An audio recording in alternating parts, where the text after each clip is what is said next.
नमस्कार, तुम्हा सर्वांचं माझ्या स्टोरी चॅनलवरती हार्दिक स्वागत आहे. प्रेम म्हणजे नक्की काय आहे, प्रेमाची व्याख्या काय आहे हे आज आपण जाणून घेऊयात. प्रेम कशाला म्हणतात? प्रेम जे माणसाला अंतर्बाह्य बदलून टाकते ते प्रेम. जिथे माणूस पूर्णपणे दुसऱ्याचा होऊन जातो ते प्रेम. अस्थिर जगात विश्वासाची एक शाश्वती देणारं ते प्रेम. प्रेमात समोरच्याला बदलण्याचा हट्टहास नसतो. जे जसं आहे ते त्याच्या पूर्ण गुणदोषांसकट स्वीकारणे म्हणजे प्रेम. नमस्कार, माझा प्रथमतः सर्वांना मनापासून नमस्कार. आज आपण एक अशी स्टोरी पाहून जाणून घेणार आहोत जी की सर्वांनाच माहिती आहे. शिव पार्वतीच्या अप्रतिम प्रेमाची आणि विवाहाची रंजक कथा. तर चला मग आज आपण जाणून घेऊयात शिव पार्वतीची प्रेमकथा. संपूर्ण जगताला माहितीच आहे माता पार्वती आणि महादेव यांचं प्रेम.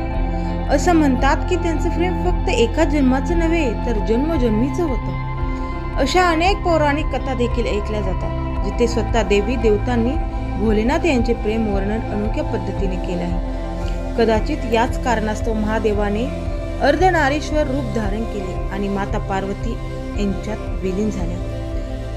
तर चला आज आपण जाणून घेऊयात की माता पार्वतीने भगवान शिवाला कसं मिळवलं. माता पार्वतीने भगवान शिवाला आपला पती मानले होते.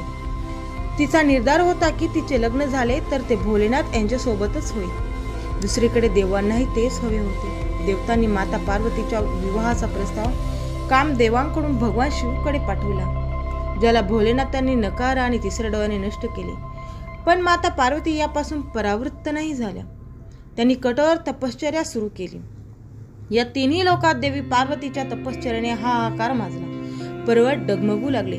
देवता भगवान शिवकडे मदतीसाठी पोहोचले. भोलेनाथ पार्वतीच्या तपश्चर्याने प्रसन्न झाले आणि दर्शन देऊन म्हणाले, राजकुमाराशी लग्न करून घे, कारण माझ्यासोबत राहणे सोपे नाही. पण माता पार्वती म्हणाल्या की तिने त्यांनाच आपला पती म्हणून स्वीकारले आहे. आता ती त्यांच्याशिवाय कोणाशीही लग्न करणार नाही. पार्वतीचे हे असीम प्रेम पाहून भोलेनाथांनी लग्नास होकार दिला.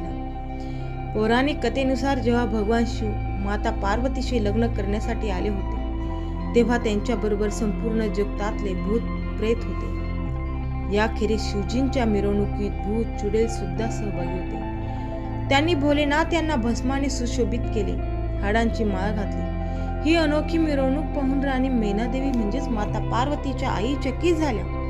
त्यांनी आपल्या मुलीचा विवाह करण्यास नकार दिला.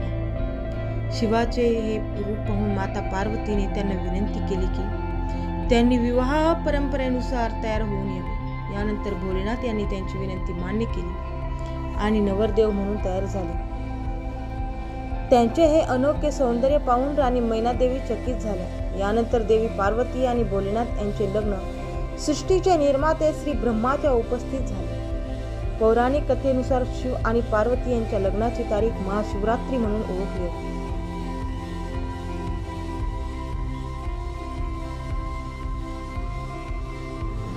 प्रथमतः माझा सर्वांना मनापासून नमस्कार.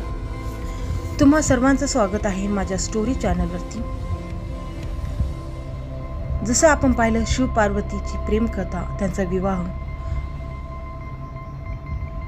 तर आपण तसंच आपण प्रेमकथा पाहिली. पण प्रेम म्हणजे नक्की काय हे पाहूया. आपण एखाद्यावर प्रेम करतो म्हणजे काय करतो? आपण कधी त्याचा विचार करतो का? बऱ्याच वेळा आपण जाणून घेतलंय का प्रेम म्हणजे नक्की काय आहे? मग आपण एक प्रेम म्हणजे काय याचा अर्थ कदाचित कोणाला कळला असेल, कोणाला कळलाही नसेल. तर मी आज एक नवीन कथा सांगणार आहे जी की सगळ्यांना समजेल, सगळ्यांच्या डोक्यात समजून जाईल की प्रेम म्हणजे काय आहे, प्रेम कशाला म्हणतात, प्रेमाची व्याख्या काय आहे हे आज आपण पाहूया. एकदा एका प्रेयसीने तिच्या प्रियकराला विचारलं, सांग बरं तुला मी का आवडते, तू माझ्यावर प्रेम का करतो? अगं, मी अशी काही कारणं सांगू शकत नाही, पण तू मला आवडतेस हे मात्र नक्की. अरे, तू माझ्यावर प्रेम करतोस, मग तुला माहिती नाही का तू का प्रेम करतोय ते? तुला मी का आवडते हेच माहीत नसेल तर तुला माझ्याविषयी वाटणाऱ्या भावनेला प्रेम तरी का म्हणायची? प्रिये, अगं खरंच मला त्याचं कारण माहीत नाहीये, पण तरीही माझं तुझ्यावर प्रेम आहे आणि मी ते सिद्ध करू शकतो. सिद्ध काय, कसंही करू शकेल रे, पण मला कारण हवे. माझ्या मैत्रिणीच्या बॉयफ्रेंडनं ती का आवडते याची ढिगाणं कारणं दिली होती. तुला एवढीही कारणं सुचत नाही का? ठीक आहे, तुला कारणच हवीत ना, मग ही घे सांगतो. मला तू आवडते कारण तू सुंदर आहेस, तुझा आवाज सुंदर आहे, तू अतिशय काळजी घेणारी आहेस, तू अतिशय प्रेमळ आहेस, तू विचारी आहेस, तुझे हास्य मोहक आहे, तुझी प्रत्येक हालचाल मला वेड लावते. प्रेयसी प्रियकराच्या स्पष्टीकरणावर जाम खुश झाली. दुर्दैवाने काही दिवसानंतर त्या प्रेयसीला अपघात झाला आणि ती कोमात गेली. प्रियकर तिला लागोलाग भेटायला गेला, पण कोमात असल्याने संवाद साधणं शक्य नव्हतं. अखेर निरुपायाने तो एक पत्र तिच्या उशाशी ठेवून गेला. त्या पत्रातला मजकूर असा: प्रिये, तुझ्या गोड आवाजावर मी प्रेम करत होतो, पण आता तू बोलू शकतेस का? नाही, त्यामुळे मी तुझ्यावर प्रेम करू शकत नाही.